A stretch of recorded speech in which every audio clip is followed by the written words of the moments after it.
चलिए, a quick recap of the last lecture. In the last lecture, friends, we had discussed what? We had discussed we had begun with Karl Marx, and while discussing Marx, we had begun with his theory of historical materialism. Historical materialism is the overall theoretical framework of Marx's theory. It is how he describes the evolution of society based upon changes in the material realm or in the realm of matter. In his theory, Marx literally inverts Hegel or puts Hegel on his head, puts Hegel upside down. If Hegel was an idealist believing in the primacy of ideas, Marx was a materialist who considered that ideas are secondary and are merely a reflection of the material reality. As Marx famously stated, it is not the consciousness of men which determines their being, it is their social being which determines their consciousness. We also discuss the same thing, or when you were writing an answer on, say, this statement, right? It is not the consciousness of man, etc., etc. You can also bring in that dimension that the superstructure or various other social institutions are premised upon the economic base or the infrastructure, right? So that is the realm of material reality which shapes various other aspects of social reality, including consciousness, according to Marx. Marx contends that in order to think, one must live. In order to live, one must eat. In order to eat, one must produce. And that is why the first historical act was the production of the essentials of life, such as food, shelter, etc. It is due to changes in the productive forces, or roughly the production technology, that changes take place in human societies. And society passes from one historical epoch to another. The various stages through which society passes are primitive communism, ancient slave society, feudal society, capitalist society, and the communal society, which will come in the future. The primitive communist society is characterized by equality, no surplus being generated, primitive tools and technology, absence of the notion of private property, and it is a classless society, right? It is a subsistence kind of economy. When surplus starts getting generated due to improvements in technology, then we have the ancient mode of production or the ancient slave society, which is the first class society, characterized by two main contending classes, the masters and the slaves. With further improvements in production system, the feudal society comes into existence, in which the two main classes are the feudal lords and the serfs. With further improvements in production system, the industrial capitalist society arises, in which the main contending classes are the factory owners and the factory workers. And finally, this industrial capitalist society will be replaced by, once again, an egalitarian communist society. Okay? This is his broad framework. Then we discuss the notion of the mode of production. The mode of production is simply the manner in which production and distribution is organized in a society.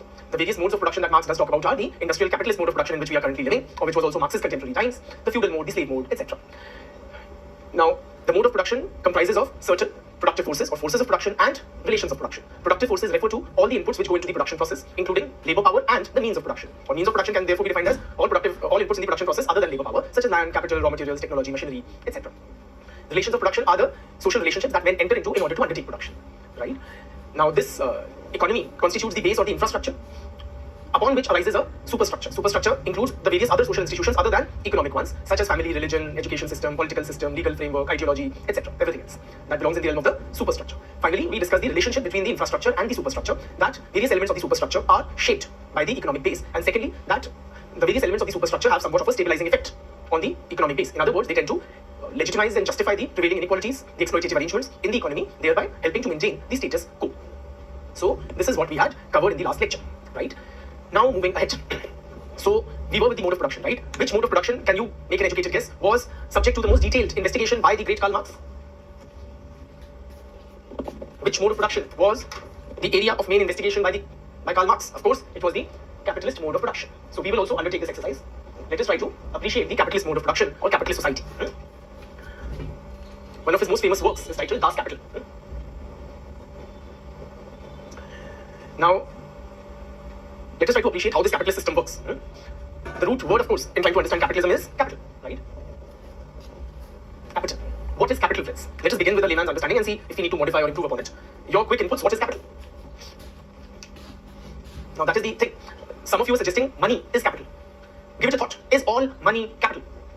Answer my specific question. Is all money capital? I have a 10 rupee note in my pocket, I go down to the nearby grocery store and I purchase a packet of Uncle Chips. Is that capital? No. All money is not capital, right? So what is capital? Of course, it is. Some money is called capital, but what? Absolutely. Now you guys are on the right track. So please note down, capital is with money invested in the production of goods and services. For what purposes? Why does one invest? Why does a capitalist invest money? What does he seek? Profit, right? Capital is money invested in the production of goods and services for the attainment of profit. Profit is the driving motive. So the capitalist mode of production is characterized by, please note down. Firstly, there are two main classes. Namely, whom we have referred to as factory owners and factory workers.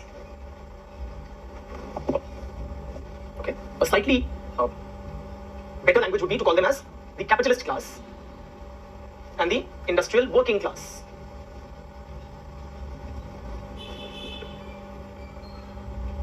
Another fancier terminology for these very classes is bourgeois, B-O-U-R-G-E-O-I-S-I-E, and proletariat.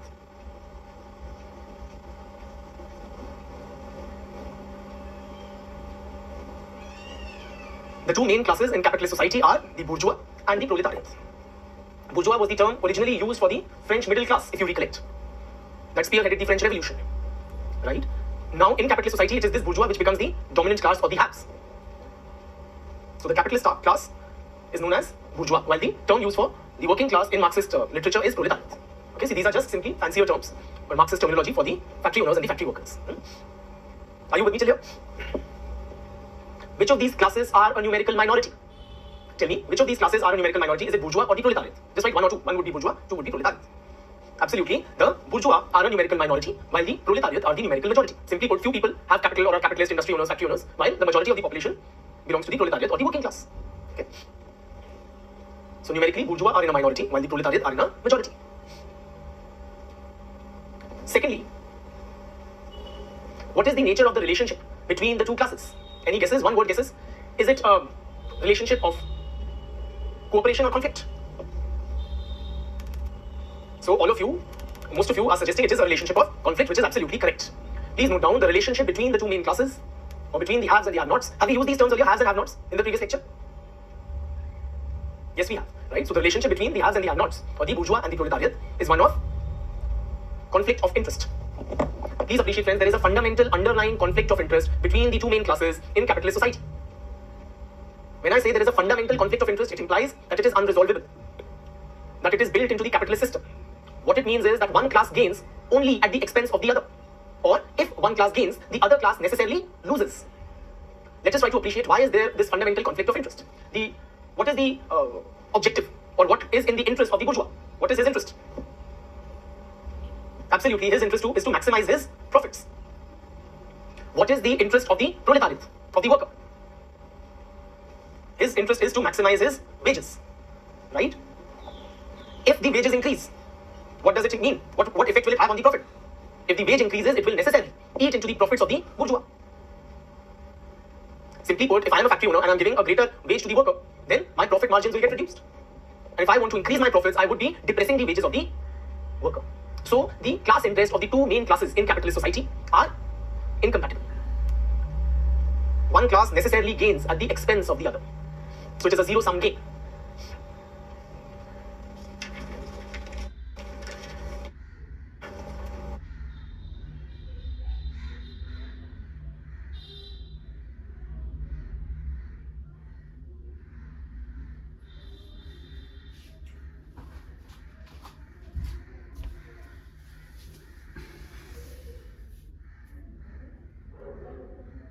Class and the working class were right when you said that the relationship between bourgeois and proletariat is one of conflict.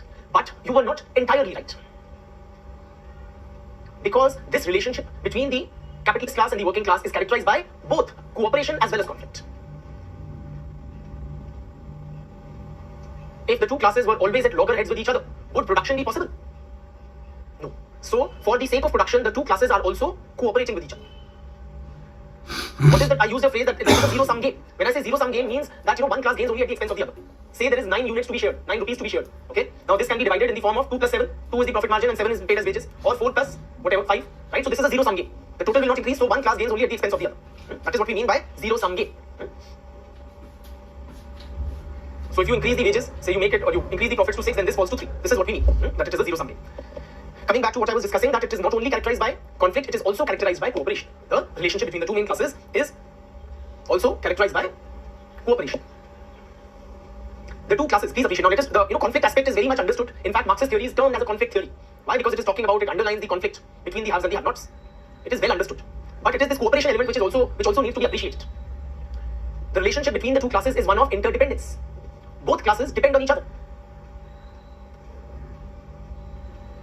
The workers are dependent on the capitalist class for wage. So simply, if they need their daily wage, they will have to work in the factory of a capitalist. But the capitalist is also dependent on the working class. Imagine if you are Ratan Tata. Will you work in your own factories? You require workers who will undertake the production in your factories, right? So the capitalist class is dependent on the working class for undertaking production so that he can derive profit, while the working class is also dependent on the capitalist class for wages. So there is mutual interdependence between the two classes as well.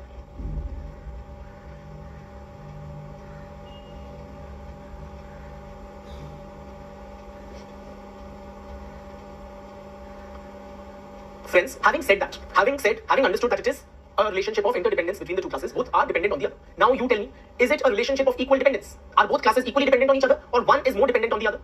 For the former, that both are equally dependent, you say one. If one is more dependent than the other, then you say two. The answer is, it is not a relationship of equal dependence. Please appreciate. The capitalist class is dependent only for increasing its profits, but not for its survival. The working class is dependent on the wages provided by the capitalists for their sheer bodily existence or survival. So it is not a relationship between equals. It is not a relationship of equal dependence.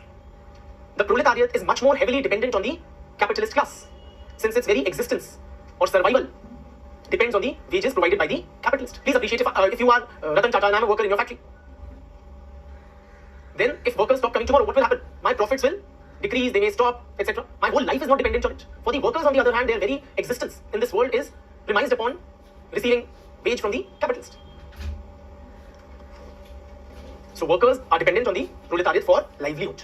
Bourgeois for their livelihood. And the bourgeois are dependent on the workers for maximizing or increasing or adding to their profits.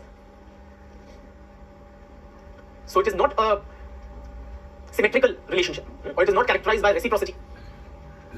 Instead, it is a relationship between exploiter and exploited, oppressor and oppressed, a ruling class and the subject class. And Marx uses this kind of language. A relationship between the dominant class and the dominated class. So it is clearly not an equal relationship. It is, at the end of the day, an exploitative and oppressive relationship.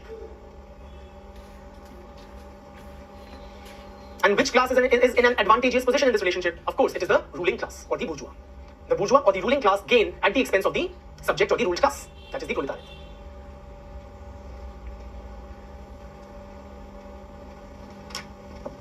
Next feature. The means of production are owned by who? You tell me. Who owns the means of production? Means of production are what? The inputs other than labor power. It is the bourgeois or the capitalist class. Please note down. The means of production are under the private ownership of the bourgeois or of the capitalist class.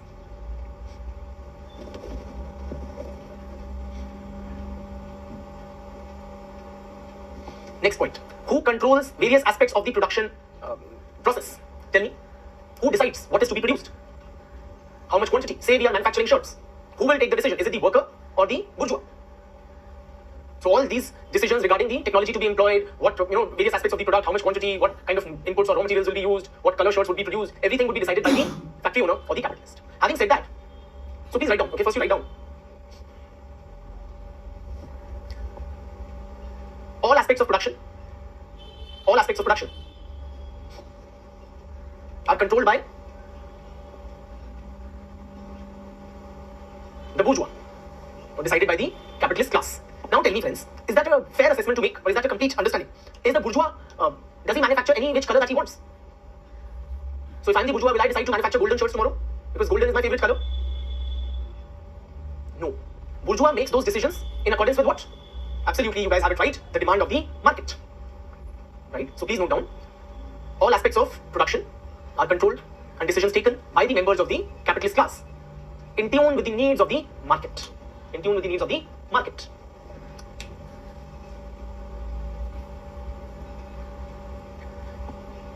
So the bourgeois will not produce golden shirts if they are unlikely to sell in the market. He is more likely to produce white shirts which will sell at a faster pace, or whatever gives him higher profit through sale in the market. Now let us try to appreciate the salience or the importance of market in the capitalist economy. The market mechanism, right? It is very salient in a capitalist economy, friends.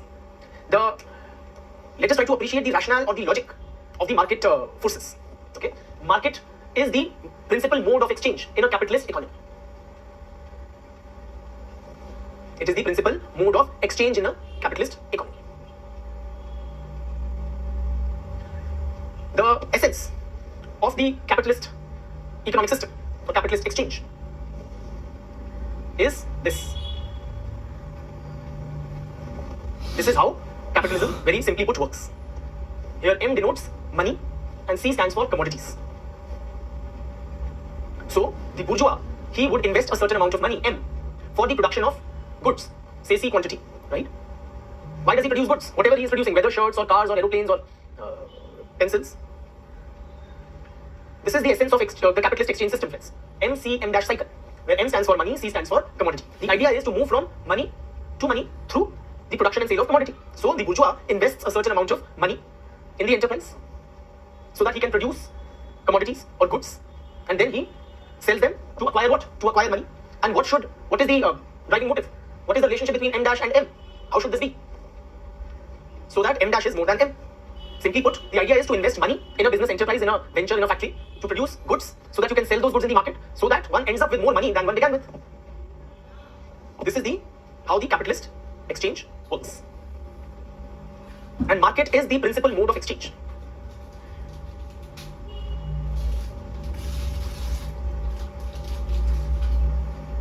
When I say it is the principal mode of exchange, what does it mean? All the needs of the members of the society are satisfied through the market mechanism. Whatever one needs, where does one get? One gets in the market. Where did I get this pen from? Market. And how about the tube lights, the podium, the laptop, the shirt, everything that you see around you, you have procured from the market. So for the satisfaction of various needs or whatever we want to acquire, we acquire through the market.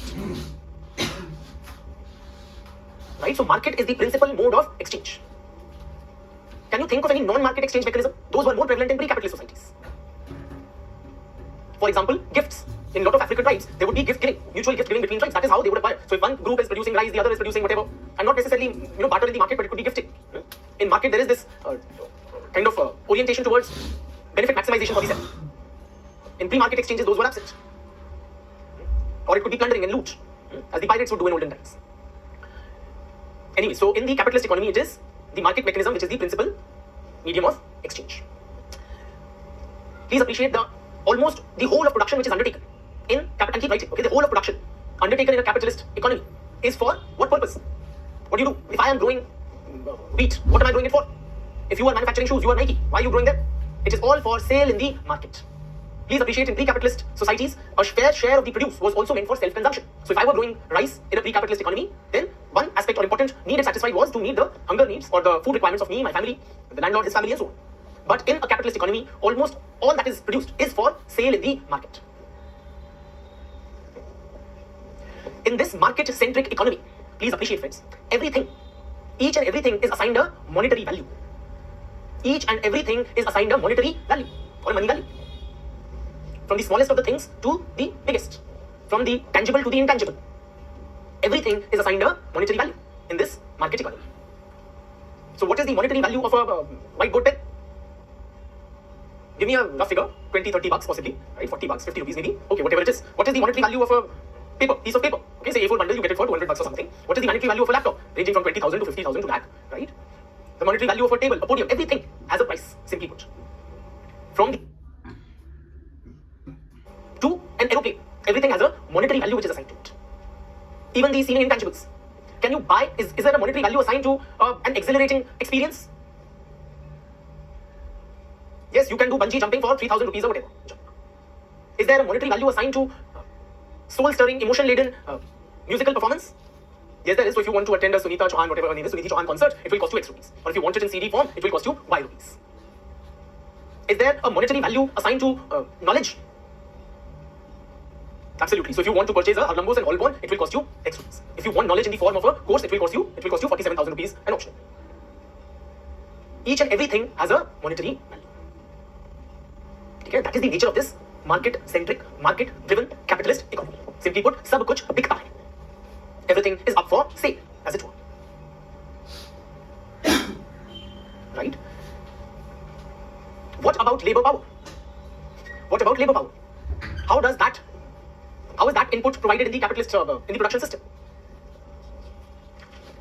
Labor power is also, like various other commodities, it is also bought and sold in the labor market in return for monetary wages.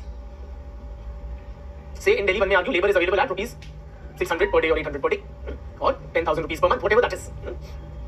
So for labor, to procure labor power also, for the sale and purchase of labor power, there is the labor market. You have the realistic. Everything has a market. Right? So labor power is bought and sold in the labor market in return of monetary wages. Next important aspect.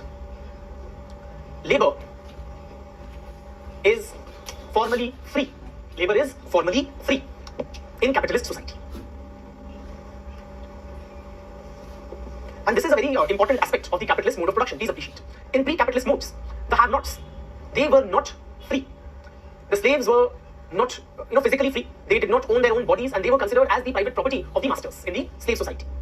Even in the feudal system, the serfs were tied to parcels of land. So they owed allegiance to the landlord. In stark contrast, in capitalist society, the labor is free.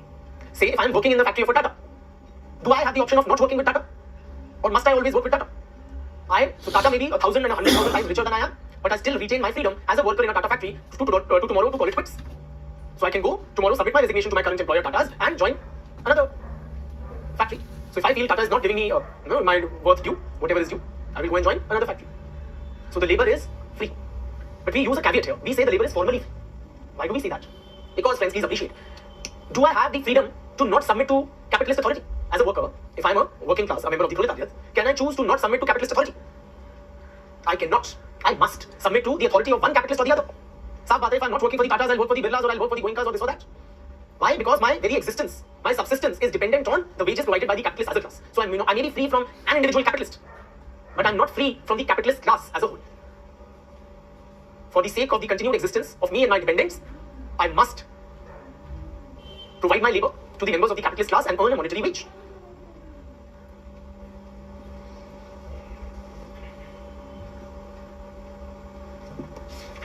Okay? So the labor is formally free in capitalist society. What is the driving force? You tell me in single word, what is the driving force of all economic exchange in capitalist society? It is profit. Profit is the driving force of economic activity exchange in capitalist society. The drive for profit maximization.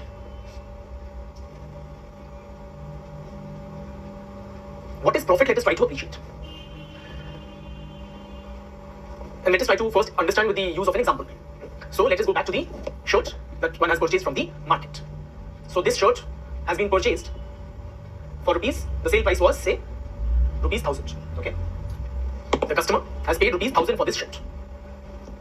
Now what makes up this 1,000 rupees? Let us try to appreciate. What all inputs or costs have gone into the making of the shirt? Tell me. So say cloth. Okay, or thread, let us say thread, okay, buttons, machinery, yeah, colors for dyeing the shirt, and so on and so forth. Whatever various raw materials and inputs, plus labor.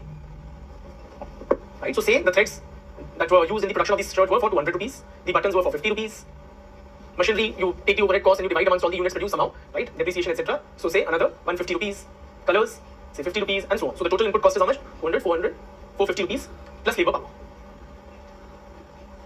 Okay, is 1,000 rupees. The packaging, everything, plus miscellaneous. Okay, say 100 rupees of miscellaneous. So that would be 550 plus labor. So the point is, friends, labor did what? They took things which were worth rupees 550, put them all together and increased its value to make it worth rupees 1,000. Things worth 550 became worth rupees 1,000 because of the value added to the product or the goods by labor power. So what is due to the labor? What is the value of the labor? It is 450. So will the capitalist give this amount to the labor? Absolutely not. He will give them, say, 200 rupees. And the rest, 250 rupees. This is what Marx calls as the surplus value of labor. This surplus value of labor is appropriated by the capitalist in the form of profit.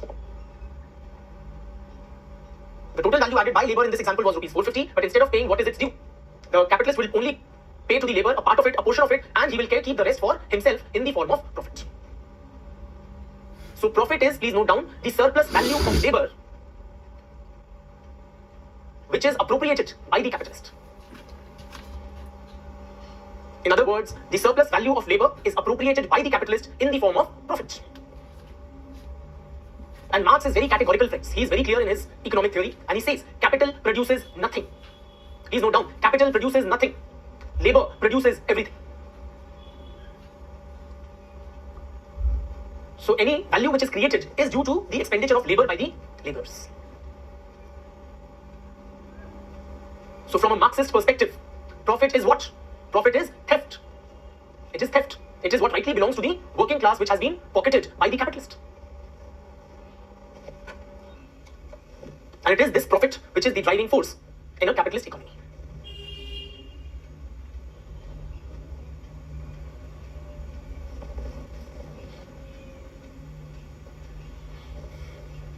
The last feature of capitalist system which I want to discuss with you is, just write briefly, alienation. The capitalist in capitalist society, alienation reaches its peak. Alienation reaches its peak. What is alienation? We will be discussing in just a bit, right? But in conclusion, friends, what is your assessment in Marx's analysis? Is capitalism progressive or is it exploitative?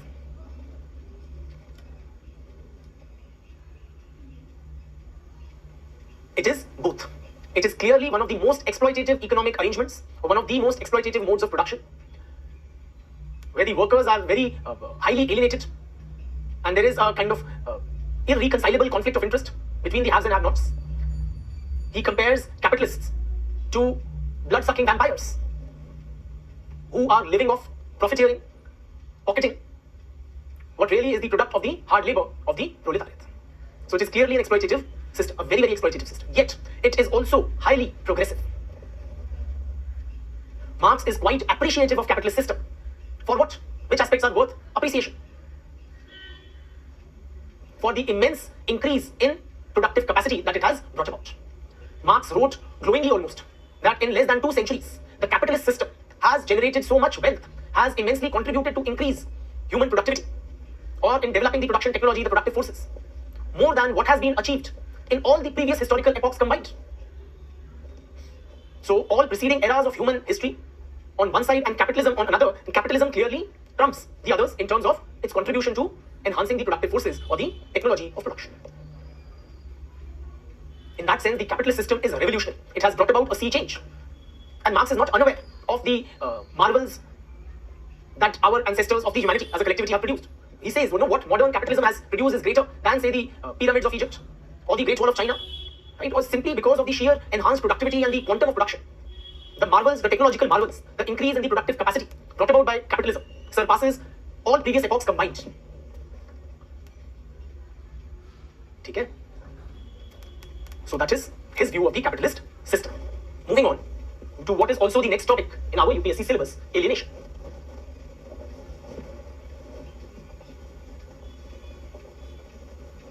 We also mentioned it in passing as one of the features of capitalist society, how alienation reaches its peak. What is the meaning of the term alienation? Let us try to appreciate. The root word here for alienation is alienus, which is a Latin term. From this term, you also derive the English word alien as also alienation. Right? What you mean by alienus is stranger. The Latin term alienus means stranger. So we use the term in English alien, meaning what? To refer to those who are very strange for us, right? Say people from another planet are referred to as aliens. Entities or beings from another planet are referred to as aliens, right? So something, you know, of whom you don't know, you don't understand, you don't connect with,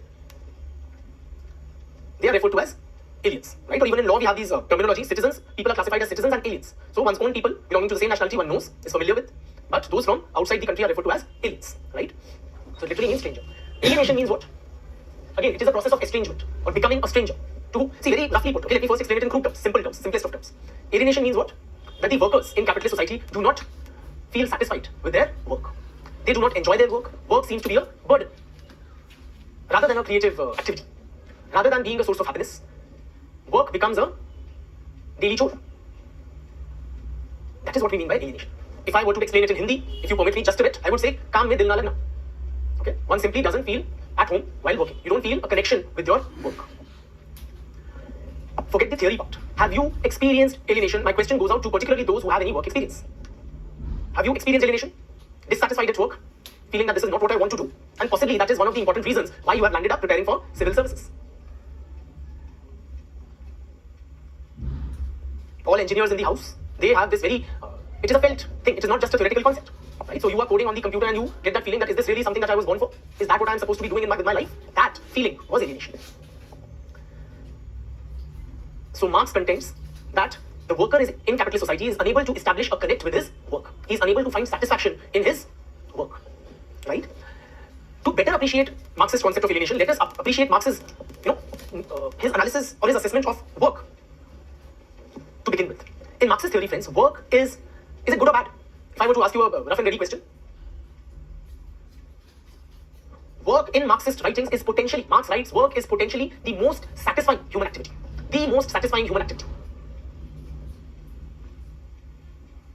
But potentially, work is potentially the most satisfying human activity. Through one's work, one can express his or her creativity, one's uniqueness. One can literally express one's own personality through their work. In fact, Marx goes a step beyond and he says to labor, to work, is the species essence of human beings. It is the species essence. Species essence means it defines who we are as a species. No, it is the defining feature of human beings. So what does it mean to be a human being? It means to transform nature through one's labor or to simply work. That is what makes us human beings. Species essence in the sense, if I were to ask you, what is the species essence of bees, the bee, the honeybee? What is the species essence? What is the defining feature? Or what makes a honeybee a honeybee? It is to make honey. What is the species essence of a lion? To hunt game, to roar, right? So it is the defining characteristic or the defining feature. It is what makes a lion or a bee or a bee. Likewise, what is the species essence of a canary or a quail? It is to sing, and so on and so forth. Likewise, the species essence of human beings is to labor. It is in one's labor or work that one can fully express himself. It is what makes me who I am. But in capitalist society, the nature of work is perverted. Worker is no longer satisfied in his work. He is unable to express himself through the product of his labor. He is unable to express his creativity. He is unable to derive any sort of satisfaction in his work. And that feeling of disconnect, dissatisfaction with one's work is what is termed as alienation.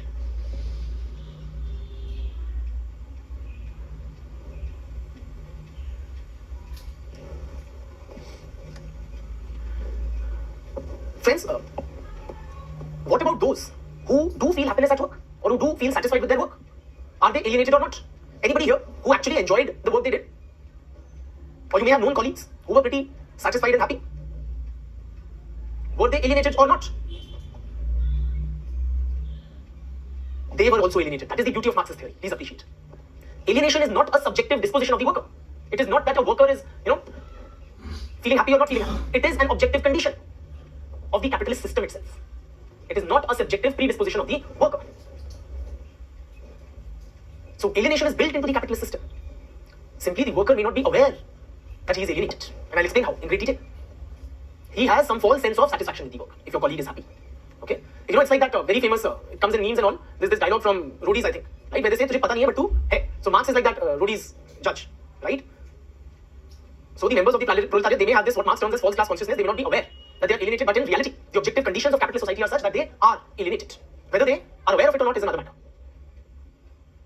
Okay, so it takes a bit of deeper appreciation to get this aspect, but this is what Marxist theory is. Point is, friends, it is not about the subjective predisposition of an individual worker. Instead, alienation, according to Marx, is the objective condition prevalent in capitalist mode of production. In fact, it has existed in pre-capitalist modes as well. Since there was this notion of private property, and since the have-nots were, exploited, their exploitation begun by the haves, there has been alienation, but it reaches its maximum, it reaches its zenith, its peak in capitalist society. Marx particularly talks about alienation in, or 4 dimensions of alienation. That the worker in capitalist society is alienated from the following. Firstly, the worker in capitalist society is alienated from the product of his labor. From the product of his labor.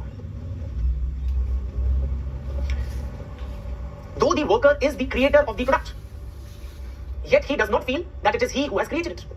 He does not feel one with his own creation.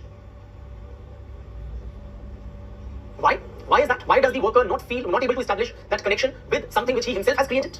Because of the nature of the capitalist economy. For one, friends, does the worker own legally, morally, the product of his own labor in capitalist system? If I am a worker in Honda factory, then I am contributing to manufacturing cars. Do I own the car which is produced? Or if I am working in a Nike factory, do I own the shoe which is produced? The answer is clear, the ownership of the product of the worker's labor lies with who? Who owns? Who owns it? The capitalist. So it is the factory owner guy, the Seth Ji, members of the bourgeois who own the product. Secondly, also appreciate the nature of work or how a product is manufactured in capitalist society. If I am manufacturing a shoe in Nike or a car in Honda factory, am I producing the whole of the shoe or the whole of the car through my efforts? The answer is clearly no. There is task specialization, so every worker is contributing only a part to the end product. So I have not made the whole car, I was only tightening the screws or painting the doors or so on and so forth. So every worker is contributing a very small part to the end product. That is why also he is unable to connect with the product of his creation, because he actually has not created that whole thing. So he feels estranged or disconnected. Alienation, the word that is used is, it is the process of estrangement or a feeling of estrangement, to feel as if a stranger. So the worker stands, the worker's product, the product of his labor stands as if a stranger to the worker.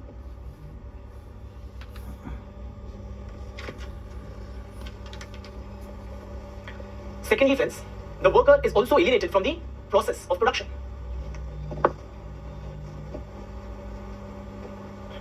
So not only the worker is unable to connect with his product or with the creation, the output, but also production exercise seems to be quite dissatisfying. Work seems to be futile. Why? Let us appreciate. All aspects of the production process are decided by who? Does the worker have any say in determining various aspects of the production process? Which technology is to be used? What will be the working hours? Each and everything is decided by who? Again, the capitalist. So it is simply thrust upon him. Moreover, friends, in a factory setup, the production exercise of the whole process is very long drawn, and each individual worker is but a small part of it. So he is like a small cog in this gigantic machinery.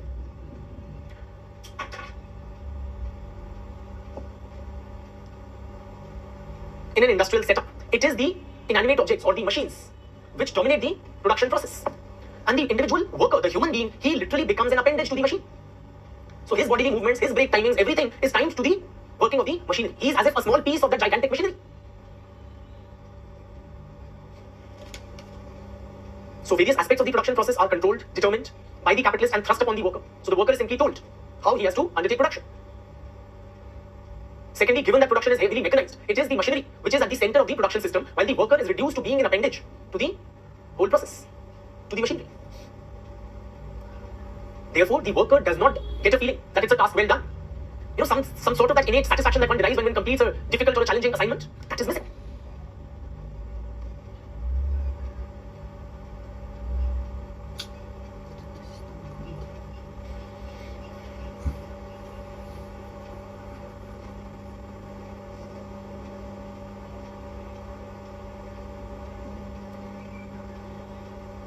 The worker, friends, is also alienated from himself.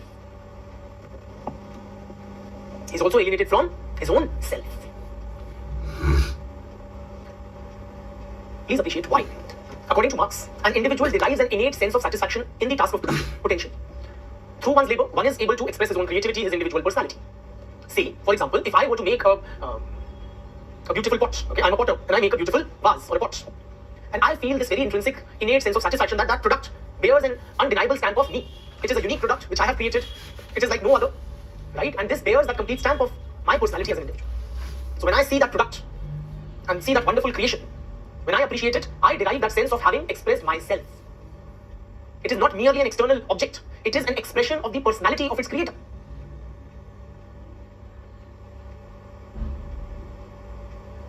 But in capitalist society, do I feel that sense of having expressed myself in my creation? Pots are also manufactured in capitalist society. But would the manufacturers of pots in the potter factory, would they derive that same kind of satisfaction that man once did? Why?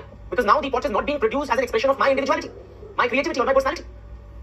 Who will decide what color pots will be produced?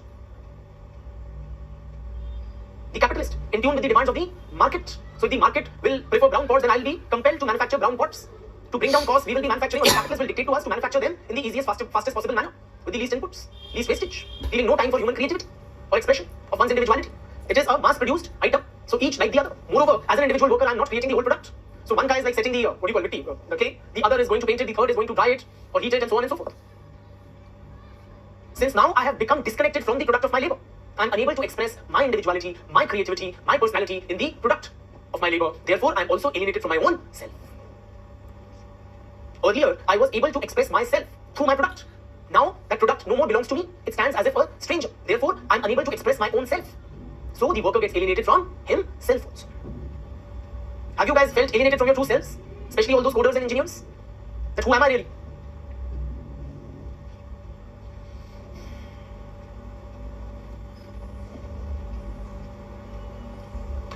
Also appreciate, friends, in capitalist society, okay? Or let us say in a time when alienation had not yet set in. The act of production was undertaken for what? To express oneself and for deriving that sense of satisfaction. But in capitalist society, since that sense of satisfaction is not possible, since the system is so designed, the worker will be not able to express himself and find that sense of satisfaction. But the system still requires mechanisms to motivate the worker. The capitalist still need the worker to put in more and more effort. He doesn't own the worker like in the slave times. In the pre-alienation times, that similar kind of self-satisfaction is not possible in this setup. Then how is the worker motivated? In capitalist society, you tell me it is but logical. Through external rewards. Since intrinsic satisfaction is not possible, so the worker is driven through the lure of external rewards, like monetary incentives. So, naach meri bulbul tujhe paisa milega, right? So, the more you produce, the more you will get higher wages or incentives or higher status, higher appellation. You will become a vice president. You will become a senior worker, senior manager. You will get recognition in the form of a slap on the back, a pat on the back, on the back. So, to the whole universe, it will be told that you are the best employee of the month of McDonald's, right? So now external rewards are made the driving force for the worker to inspire, since intrinsic satisfaction is not possible. So now why do we work? Why does the worker work in capitalist society? It is driven by external rewards. That is why also he is unable to, he is unable to connect with his own true self. Why are you guys putting in so much effort? Driven by, for intrinsic satisfaction, preparing for civil services or external rewards. That the world will stand and clap, your family will be happy, right? And strangers will thoko salam. Those are that lure for power, job certainty, stability, social recognition, respect. Not for the intrinsic satisfaction that work brings. So will you be able to connect with your own true self? Think about it. Last but definitely not the least, the worker is also alienated from his fellow workers and wider society.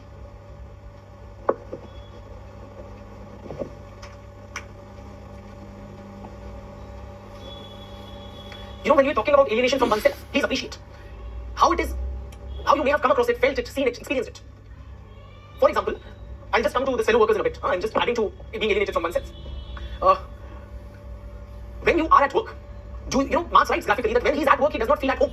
He does not feel himself. He feels at home only when he is not working. Yes or no? So all of us in this capitalist system, when at the end of a work day, we are tired, we are drained of our energy. So work sucks out our energy. It seems a it seems a major drag. It is as if we are constantly reduced during those work hours. And ghar aate hi we take a chain ki saans. When we come home, that is when we take a sigh of relief, literally. Now I'm not working. Now I can be whatever little bit is left of myself. Yes or no? So, for a good part of your waking hours, you are alienated from yourself. Just tell me, friends, when you are at the workplace, whether you are an engineer, in insurance, in banking, in management, anything, are you really your true self when you are at the workplace? Or have you literally put on a facade, a mukhota? We are never ourselves at the workplace. It is as if we don another personality, become charming, become personable, right? So you are simply, each of us is not being himself or herself while at work. Always smiling, right, when you want to break the skull of the other person.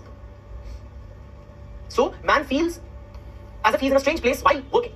And only when not working does he feel somewhat at peace with himself or one with himself. Chali, moving on, finally Marx writes about how the worker is also alienated from fellow workers and the whole society. Industrial capitalism, friends, it has devised cleverly certain mechanisms to ensure that the workers do not feel a strong sense of connect with each other. What is that mechanism? And we all participate in it as workers. Competition. At the workplace, does a worker look at a fellow worker as his brother, as his class comrade, or as an adversary? For every worker, the other worker appears to be an adversary. So, there are 30 workers and 3 will get promotion. In lieu of that external reward of promotion, you will be looking at your fellow workers as adversaries or competitors.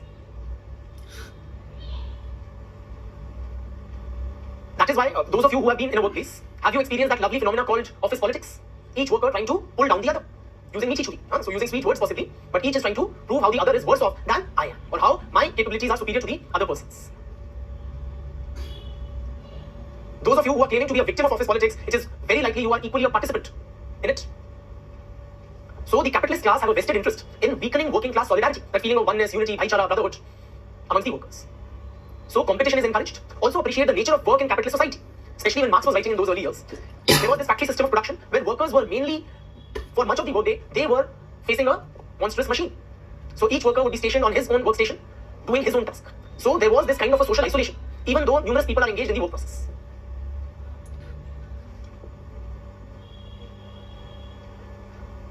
Small and few breaks one would get as a worker to recharge one's batteries, 15 minutes or half an hour, where you can interact with fellow workers. Then again, the working class is further divided through or in the form of the industrial bureaucracy. So if I am an electrician in the factory and you are the daily wage laborer picking the construction rumble, do I look at you as my fellow brother? Of course not.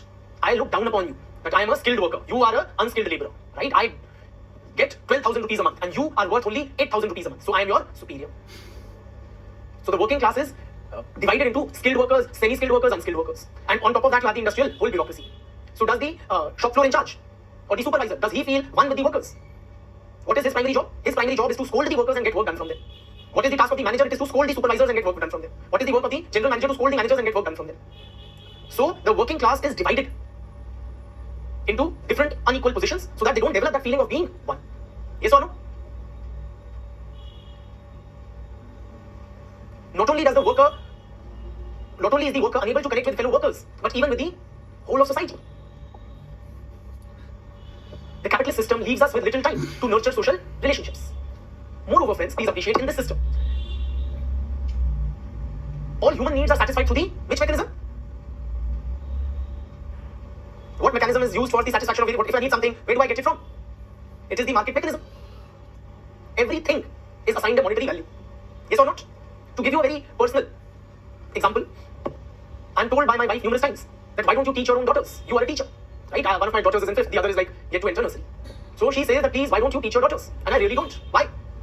Because they do not pay me 47,000 rupees a course. So my knowledge, my time it has a monetary value assigned to it. So that, very strong father-daughter bond, which I could have developed, nurtured, enjoyed in sharing knowledge, information, nurturing, mentoring of my own daughter, I am unable to do.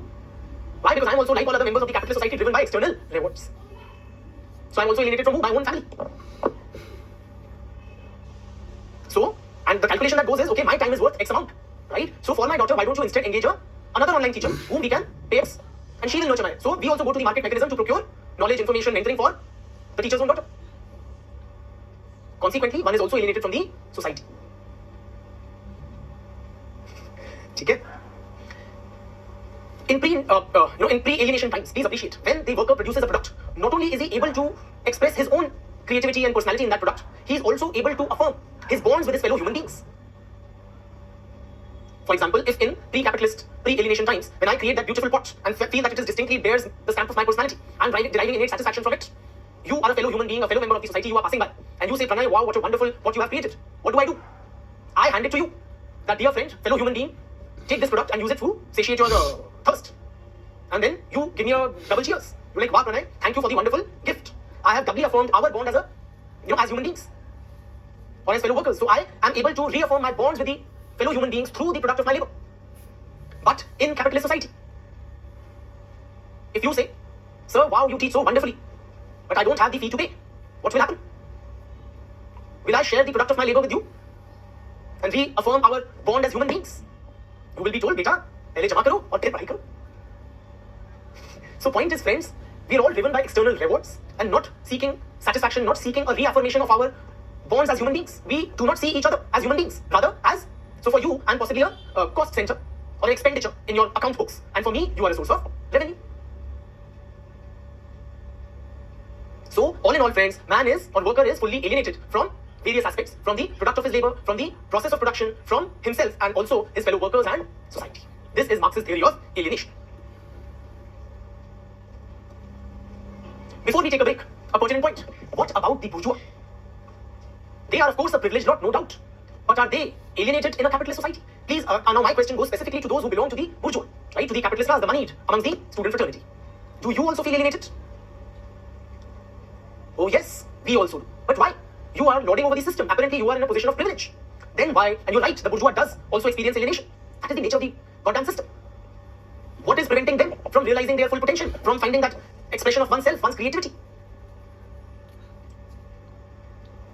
They are also controlled by the market forces. Their actions are also greatly determined by, for example, the market environment or competition. What is in demand? How much is the supply? The continuous striving for profit. Yes or no? So even the bourgeois are alienated.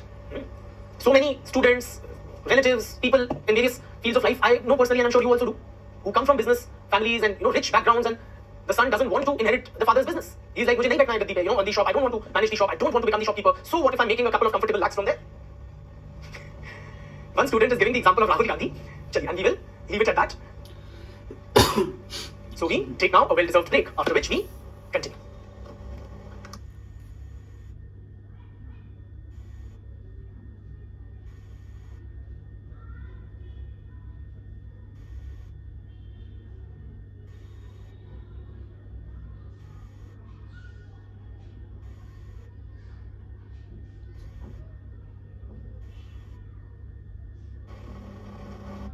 Marxist theory. Thank you. Continuing, let us now discuss the final topic in Marxist theory, which is class struggle in our syllabus.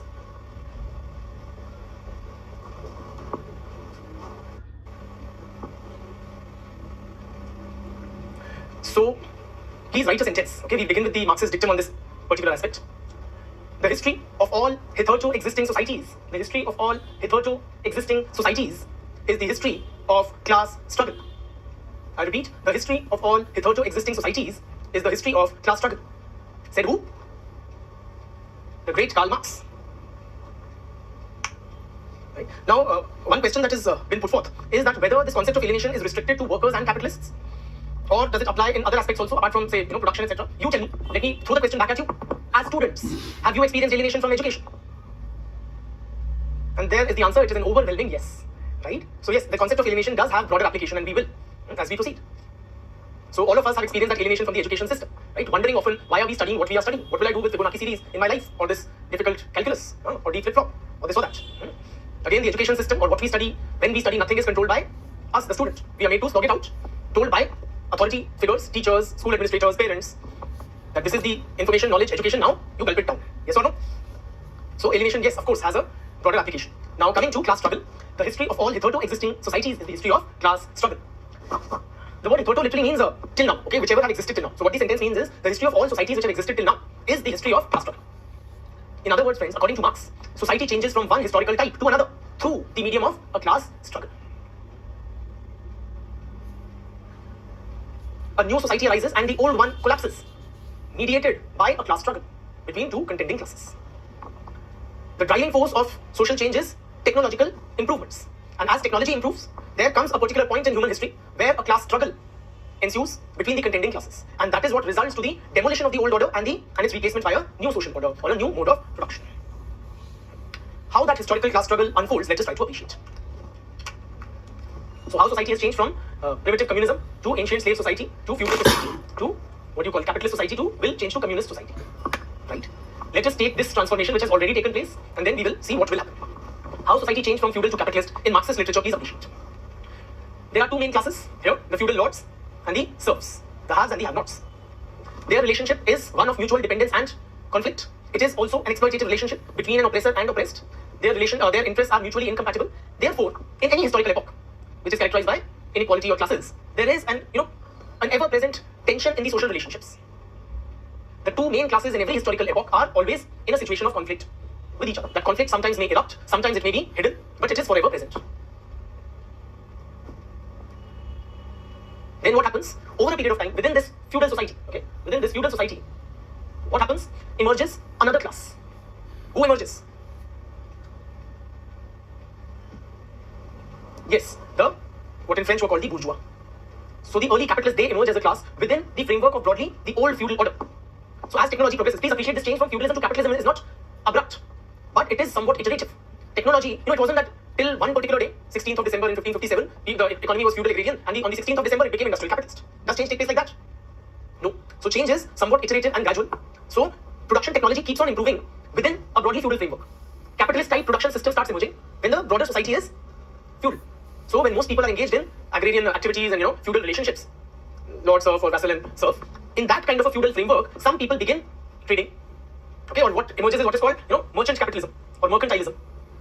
So some people start making profit by procuring goods made by others and selling them to those who need them, maybe at a different location but at a higher price.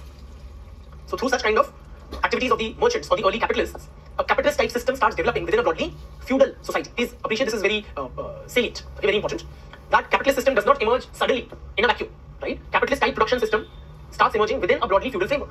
Let's just imagine that it's a feudal agrarian economy and there is a group of people who are into making clothes, right? Because clothes are required since times immemorial. People were wearing clothes even in feudal society. So say I'm a serf, and me and my wife on the side we also manufacture clothes. Okay, and each of us we are manufacturing by hand, one piece in 5 days or something. So who would be this early bourgeois, the early capitalist? He would be that enterprising fellow. He would go to such kind of houses who are making clothes and he would tell them that there is so much uncertainty of making these clothes, they may or may not sell. Let's do one thing, I'll pay you a per piece rate for every item that you produce. I will pick it up from your home and I will sell it in the market, so you don't have to do with the bother of the sale, the uncertainty, etc. So the manufacturer of cloth, he gladly accepts, he thinks it's a win-win, right? So this guy is the early capitalist, right? Then what happens, if this system goes on for several decades and years, and the tendency of technology or production system is to become more and more efficient, to become more productive. But at a particular time in human history, what happens as the system is trying to develop further, it is not able to do so because of the existing relations of production. Meaning what? Now this enterprising guy, the early capitalist, okay, who had started picking up stuff from people's home and started selling them elsewhere for a profit. Now he thinks, let me further improve the system, he or his subsequent generations. They think, why don't I relocate these people who are manufacturing cloth to an area where cotton is in abundance? So I will save on the transportation costs. Now what is this guy trying to do? He is trying to establish the first factory, as it were, textile factory. So he says, why don't you all relocate to this place called Manchester, where you have a lot of ample, or say Ahmedabad or Surat in India, where there is ample cotton production, and I will pay you, say, a certain fixed amount per month or per day. Okay, so this guy is trying to literally now establish the first factory, from the subsequent generations of the early mercantile capitalist. But then the workers refuse, or the serfs refuse. Why? Because they are still part of the lord-serf relationship or that framework. So they tell him that no, we are bound to the lands that we serve, and through those lands we have kind of sworn loyalty or fealty to the landlord. मैंने इनका नमक खाया है, मैं इनके छोड़ के नहीं जा सकता. It is at this historical juncture, friends, when the existing relations of production, they prevent the further development of the productive forces, meaning the capitalist system, that a class struggle ensues. Between who? Whom is this class struggle between? Absolutely between the feudal lords and the bourgeois. So the bourgeois, they challenge the prevailing system, which is of benefit to the lords. So please appreciate, unlike the popular notion that it is a struggle between the haves and the have-nots, there is a prevailing conflict between the haves and have-nots, no doubt. But the historic class struggle, which transforms the system from feudalism to capitalism, there is the leadership provided by the bourgeois, which is crucial. It is their class interest, the class interest of the early bourgeois, which is threatened by the old feudal system. So they intend to challenge it. And that is how they undertake a historic class struggle against the dominant class of that epoch, namely the feudal lords, and replace the old system.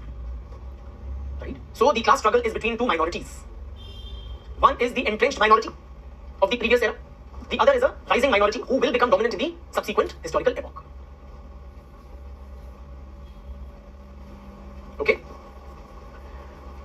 And this is also, for example, you can see this unfolding in the story of the French Revolution. The French Revolution, when the monarchical feudal order was overthrown by the members of the third estate, being led by the bourgeois or the French middle class. They were the early merchants and traders, the middle class, whose class interests could no more be furthered in the existing feudal system. So it is they who inspire the commoners to revolution, to overthrow the old order and bring in its place a new social order wherein they would be the dominant class. Please write down.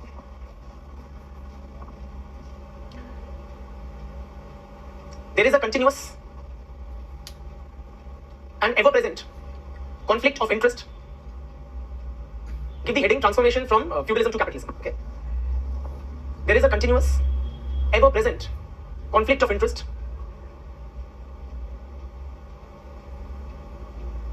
between the haves and the have-nots in every historical epoch.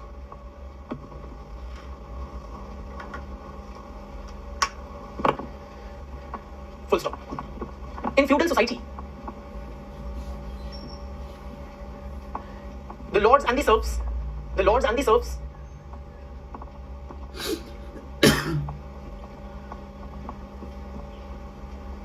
are antagonistic classes.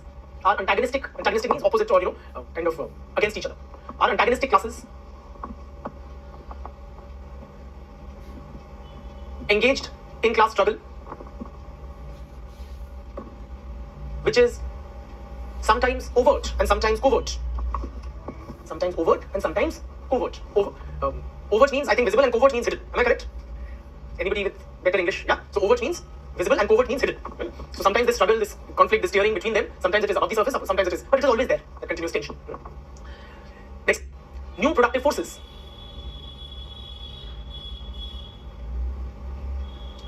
Start developing in the womb of the old society. New productive forces start developing in the womb or the coke of the old society.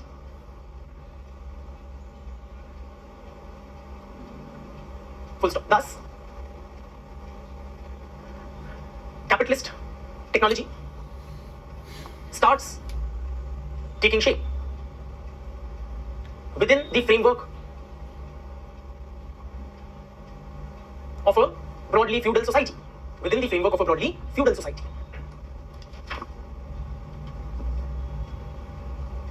Full stop. The new productive forces in brackets of capitalism, brackets close. I repeat, the new productive forces of capitalism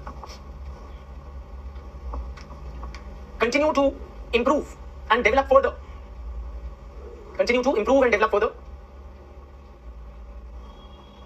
Within the old, in bracket, feudal, bracket close, framework. Within the old framework, that is of feudal society. Full stop. However, there comes a point of time in human history.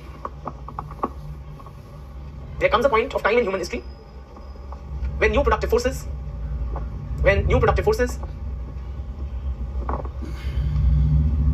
cannot develop any further within the old framework. What we are saying, friends, that capitalist production methods and technologies would continue to develop within the womb of a broadly feudal society till as long as they can. Beyond a point, they will not be able to further develop. Okay? Please continue writing. The old relations of production, here meaning the feudal relations, that between the lords and the serfs. The old relations of production start serving as tethers. Tethers means an impediment, a bandish, okay? Something stopping, something chaining you. The old relations of production start serving as tethers to the further development of the new productive forces. Like I had given you an example, now the serfs would not move away from their lands or their villages because they have sworn loyalty to the lords, or they feel too attached to the land which they work upon. So the old relations of production are now serving as an impediment to the further development of the capitalist system. It is at this crucial juncture in human history that a class struggle takes place.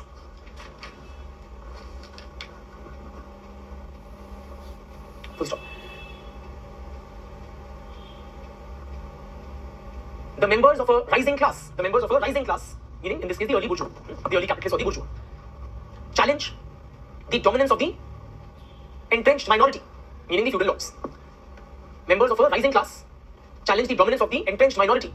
In other words, the bourgeois challenge the dominance of the feudal lords. Side with the have-nots. So they will also rally the third estate or the serfs. And overthrow the old feudal system.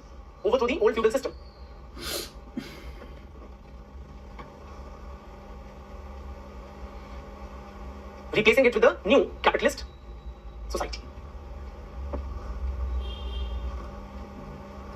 I repeat, it is the members of a rising class, which is a numerical minority, the bourgeois or the early capitalists, who challenge the domination of the entrenched minority of the old era, namely the feudal lords, siding with the have-nots, in this case the serfs, to overthrow the old feudal system and in its place establish the new capitalist society. Okay? So we are not yet done with Marxism. It will take us another lecture. So we'll have it easy for now and let's call it a day. Okay? And food for thought. Okay? A parting food for thought is: do you think you will be alienated or not alienated if you are able to join the bureaucracy with the kind of efforts that you are putting? Think over that. There will be power and shosha and public recognition and salami and everything. I know enough bureaucrats, friends, serving retired. Okay? Chaliye, on that somber note, we call it a day. Thank you.